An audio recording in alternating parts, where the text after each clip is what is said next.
রাজধানী পল্লবীর এই স্কুলেই প্রতিদিন বন্ধুদের সঙ্গে হাসি আড্ডায় মেতে থাকত দ্বিতীয় শ্রেণীর শিক্ষার্থী রামিসা আক্তার। ক্লাসে ছিল সবার প্রিয়, সহপাঠীদের কাছে পরিচিত ছিল ফার্স্ট গার্ল হিসেবে। কিন্তু স্কুলে আসার কথা থাকলেও ছোট্ট শিশু রামিসা ফিরেছে মৃত্যুর সংবাদ হয়ে, আর সেই খবর মেনে নিতে পারছে না তার সহপাঠীরা।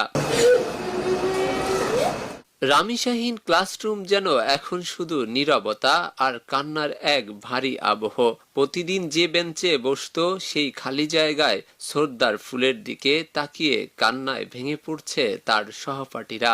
কেউ চুপচাপ চোখ মুছছে, কেউ বা আবার প্রিয় বন্ধুর স্মৃতি মনে করে ফুপিয়ে কাঁদছে। ছোট্ট রামিসার অনুপস্থিতি যেন পুরো ক্লাসরুম জুড়ে রেখে গেছে গভীর শূন্যতা। বন্ধুদের চকলেট দেওয়ার কথাও ছিল,